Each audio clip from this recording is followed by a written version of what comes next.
Currais Novos, município que teve a sua emancipação há 130 anos.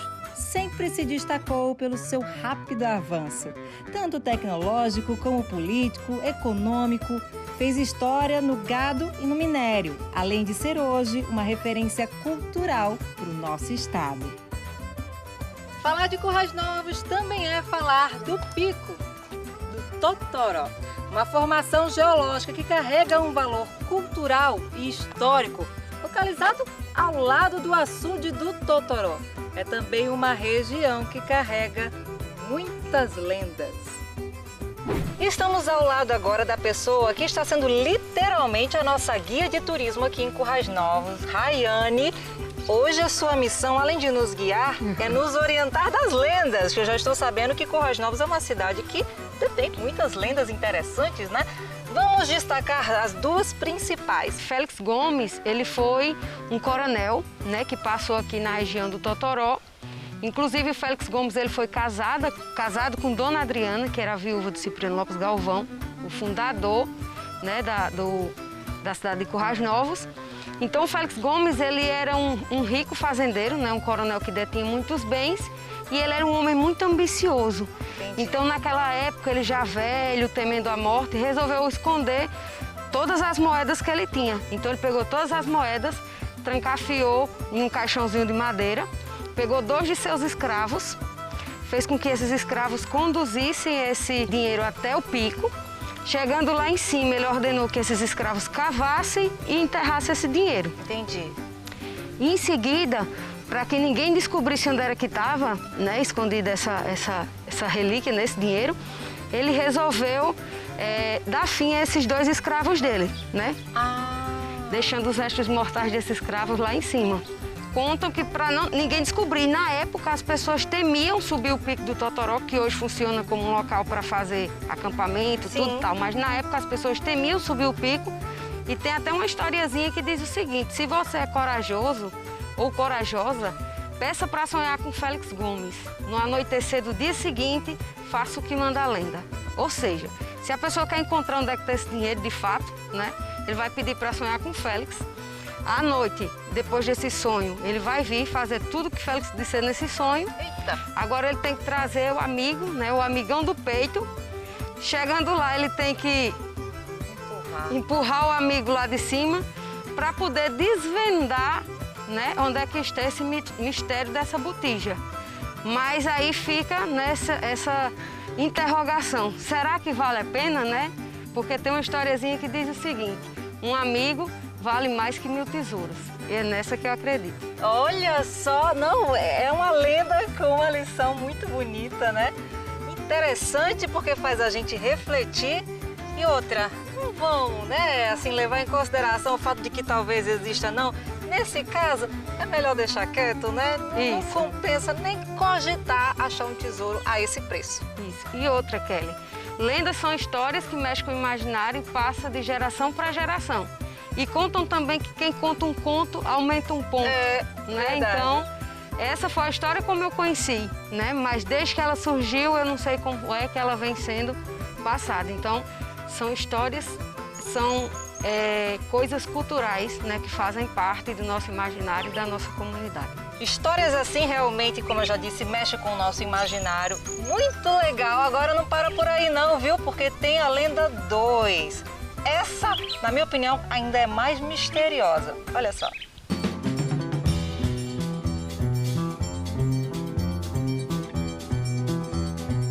E para representar melhor a segunda lenda que a Rayane vai contar pra gente hoje, estamos num lugar bem propício, que é de frente ao açude do Totoró.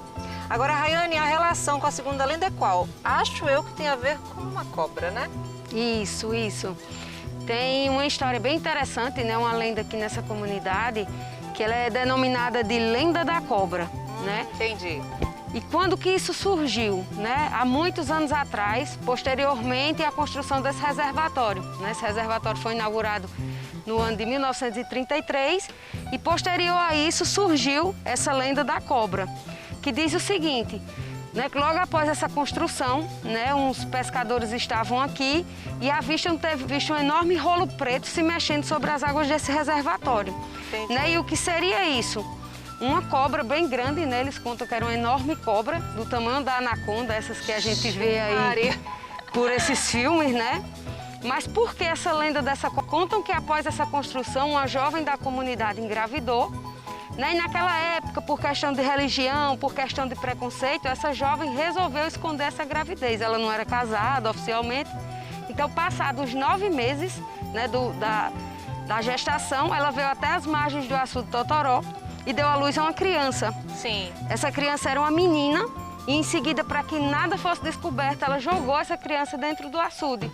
Né? E dias depois, os pescadores afirmam ter visto, né, esse enorme rolo preto aí se mexendo sob as águas. E contam que seria essa criança que teria se transformado nessa cobra, né, por ser pagã.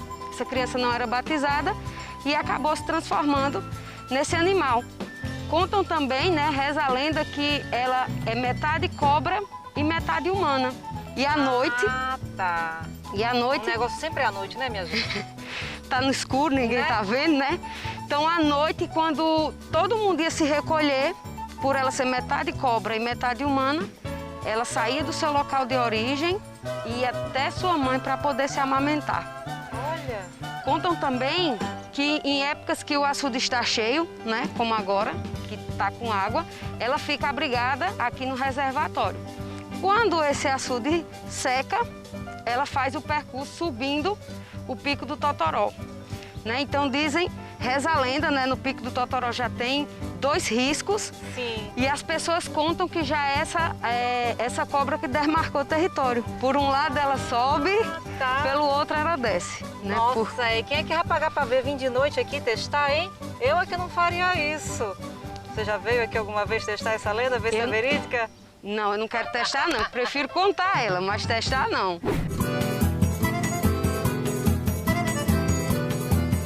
Seguimos o nosso caminho aqui na Princesinha do Seridó e também, sem sair das proximidades aqui do Pico, na comunidade do Totoró, nós vamos na casa da Aninha, que é mais um talento aqui da terra, conhecida como Aninha do Totoró.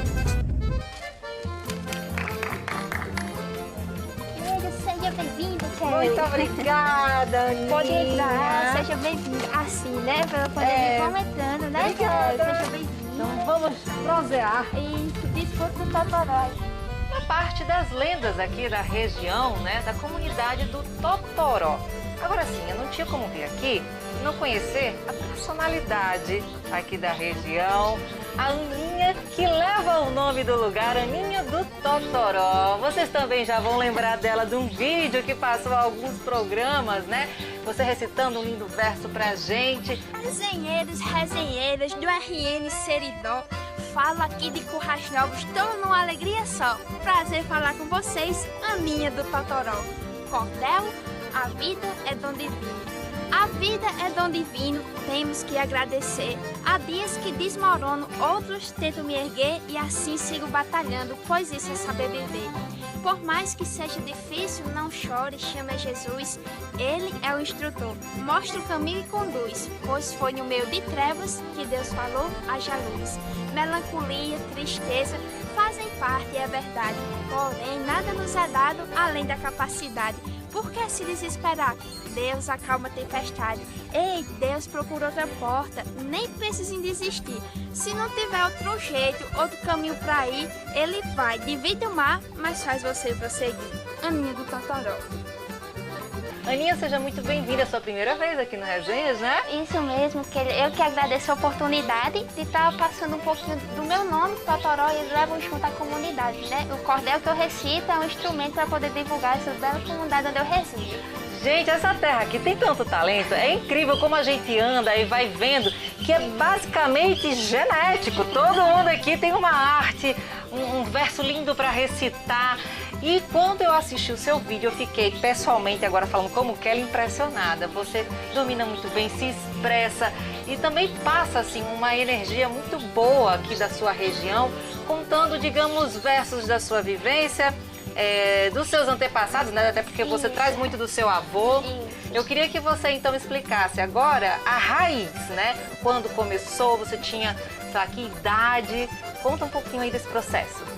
Na verdade, desde os meus 12 anos, eu sempre gostei de ler cordel, justamente o que mais me atraía era a questão das rimas. Mas ali eu ficava por ali mesmo, só admirava e até então nunca tinha tentado escrever nada. E aí, com 15 anos, quando eu ingressei para cursar meu ensino médio, na cidade de Currais Novos, eu tive a oportunidade de participar pela Escola Capitão Mauro Galvão de uma oficina de poesia, né? No entanto, era poesia, e poesia poderia ser versos livres, né? Só que sempre me atraía, mesmo falando poesia, a questão da rima do cordel. E ali no primeiro ano, a professora Maria disse assim: gente, a primeira oficina vai ser cada um traz seu objeto, e desse objeto vocês vão criar seu primeiro poesia, E qual foi o né? objeto que você levou? Nenhum. Vixe, Maria. Aí que foi o ponto crucial, porque justamente por ter esquecido do objeto, eu tive que improvisar lá na hora, né? E aí meus colegas levaram pedras, folhas, teve até colega que levou gafanhoto dentro de garrafa, era o que achasse interessante. Tu na hora ficou lá, o que eu vou falar? O que eu ia falar, né? E aí pensando, já estava terminando o tempo, eu tinha que entregar alguma coisa, né? E foi que eu verifiquei que uma turma passada tinha pegado uns pneus reciclados e tinha feito puffs. Eu disse, se é de fazer alguma coisa que eu achei interessante, então vai sobre o pneu. E sentei lá e comecei, né? Passeando na escola, eu vi um acontecimento. Era algo inovador, nem de plástico nem cimento. Na verdade, era um pneu que tinha virado assento. Era todo enfeitado, coberto com tecido, que para chamar a atenção. Era vermelho e florido, com um pedaço de madeira e algodão revestido. A ideia é legal e bem simples de fazer. É um modo sustentável e prático de exercer, além de não ir pro lixo, reciclar e reverter. Fiz ali e já corri para entregar. Nossa, eu já vou aplaudir, porque esse foi seu primeiro. Meu primeiro. Isso mesmo. Criatura de Deus, como é que você de primeira conseguiu desenrolar isso? Até então, pra mim, aquilo ali, não sabia que era poesia, que era o cordel. E foi quando eu entreguei a professora no outro dia, Saninha, venha cá. Eu disse, já entreguei errado, quer ver? Ela disse, não, você não me entregou uma poesia não. Eu disse, eu sabia, você me entregou um cordel. Eu fiquei assim, um cordel, professora, sim, mas para que seja um cordel realmente, você precisa fazer mais estrofes. O cordel foi explicar toda a característica, você tem que fazer mais 20 estrofes em cima desses três. Eu disse, eita, eu fiz 3 já assim, mas você consegue. E ali, o papel da escola, influenciando, né, e dando força. Depois desse dia, ele não parou mais. Olha só a importância da educação, né? Exatamente. No caso aí, descobriu um dom, porque eu chamo de dom, inclusive a pessoa fazer um curso para poder aprender o que saiu dela assim, gente, espontaneamente. É muito lindo de assistir isso. E aí não parou mais. Depois do pneu que virou assento, ficou o nome do primeiro cordel, justamente pelo pneu. A escola mesmo, já para valorizar, lançou um concurso de cordel sobre o Nordeste. Fui falar sobre Frei Damião, porque é algo que me encanta muito, porque minha mãe contando das histórias, das tradições. Por não conhecer a história, fui pesquisar, falar um pouquinho dos seus ensinamentos. Consegui ganhar o concurso e ali só foi mais um pé pra mim ir sair, né? Então, minha retada. Gostei.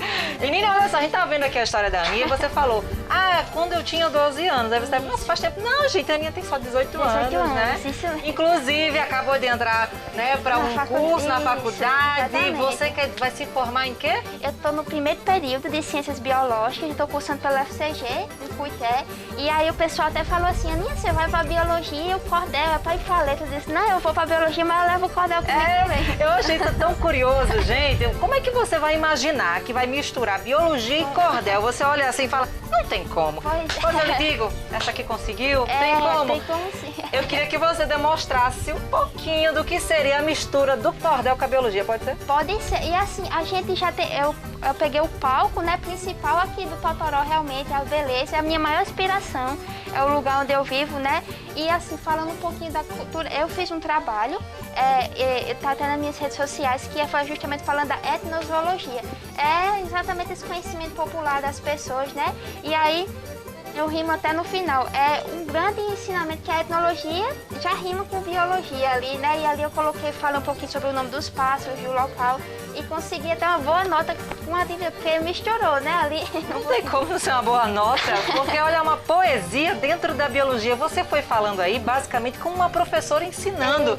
Imagina só que privilégio deve ser ouvir, assistir, né, um cordel sobre biologia. Até quem não gosta de biologia vai aprender a gostar e aprender os ensinamentos dessa área, né? E aí eu já dentro desse rumo do cordel, eu disse, eu não posso sair pra fora com a mania do Totoró, se lá no Totoró não tem o cordel. E aí fui pegar as lendas aqui do Totoró, que são tão conhecidas, e transformei em cordel também. É tanto que eu apresento, onde eu vou, eu levo um pouquinho pra quem não conhece o Totoró, já por meio das lendas, já fica curioso em saber o que é. Você consegue me falar, nem que seja só um trechinho dessa primeiramente? Vou querer 2 exemplos. Eu estou explorando a Aninha aqui, mas é porque não dá para sair aqui com uma resenha pequenininha, né? Aqui vai ser para a tarde inteira.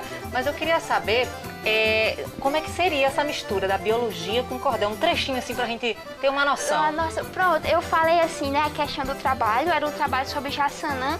E aí eu falei assim, de árvores a fauna em tudo, dentro da etnozoologia, com conhecimento do povo formando biologia. E ali eu continuei, sabe, cara? Ai, que legal! Porque o trabalho era sobre aves, né? Mas aí, como eu disse, o cordel é só mais um instrumento. Perfeito. Né? Só mais um instrumento.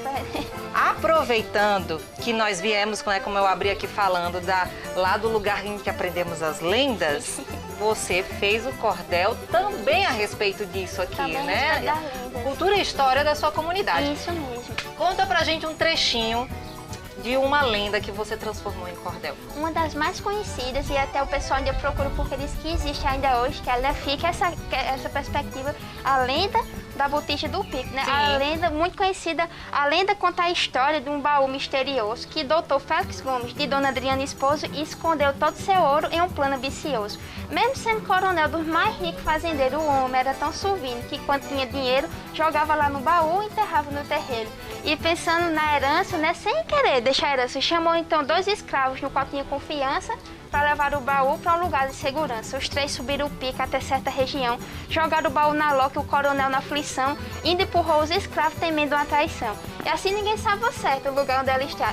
Uns dizem no lajedo, outros não, é mais para cá. Só se sabe que é no pico, em alguma pedra de lá. E até hoje, a botija de lá nunca foi tirada. É preciso ter coragem, uma atitude bem ousada, pois diz que os escravos mantêm ela bem guardada. Sabe o que tem que fazer? Ir na sexta-feira à noite, inventar uma potoca, subir o pico todinho e quando chegar na loca, empurrar seus 2 amigos para ter o baú em troca. Você pode até ficar rico, viajar pelas cidades, se tornar um milionário. Mas para falar a verdade, será que essa riqueza vale mais que a amizade? E aí fica a pergunta, tem coragem de empurrar 2 amigos, né, Karen? Olha só, gente! Nossa! Fica o questionamento aí, ó. E aí, a amizade? Qual é o valor que a amizade tem, né? Pois até uma lição. Gente, a Aninha é esse doce de menina. Tô encantada demais. É uma oportunidade incrível de estar aqui conhecendo a comunidade do Tororó e lhe conhecendo, porque até então eu só tinha visto por vídeo. Então, Aninha, eu vou pedir para você deixar a sua mensagem para quem está assistindo em relação ao que o cordel, o que essa arte representa para você. Assim como eu disse, o cordel, desde os 12 anos, mas principalmente a partir dos meus 15 anos, ele virou uma parte de Aninha. Não existe Aninha sem um cordel, né? E a mensagem que eu queria passar é justamente esse agradecimento. Também é um momento atípico que nós estamos vivenciando, né? Assim, eu falo em nome da comunidade, né? De todo o pessoal que me ajuda, me incentiva. Eu não seria o cordel que eu sou hoje de Aninha sem o apoio que eu tenho da minha família, dos meus primos, do blog, que é aqui da comunidade Totoró. E eu agradeço e digo assim que as portas que abrem pra gente, né? Porque Deus, foi até que eu falei, Deus procura outra porta que a gente nem pensa em desistir. Pois se não tiver outro jeito, outro caminho pra ir, ele vai dividir o mar, mas faz você prosseguir, né? Desistir não é opção. Gente, nada disso foi ensaiado. Essa lição é do fundo do coração da Aninha e representa muito a gente. Muito obrigada. E vocês guardem esses versos no coração.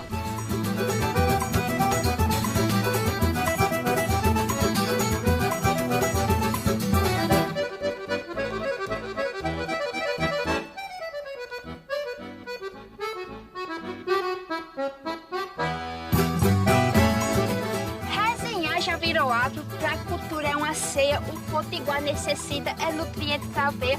Por si só já é emoção, a do RN então, menino, tem pareia. Ei, pense não encontra boa, nem dá vontade de parar. Mas olha, se ajeita aí, tome seu café, seu chá, que nós vamos pro intervalo. Mas é assim, no estalo, a gente volta já já.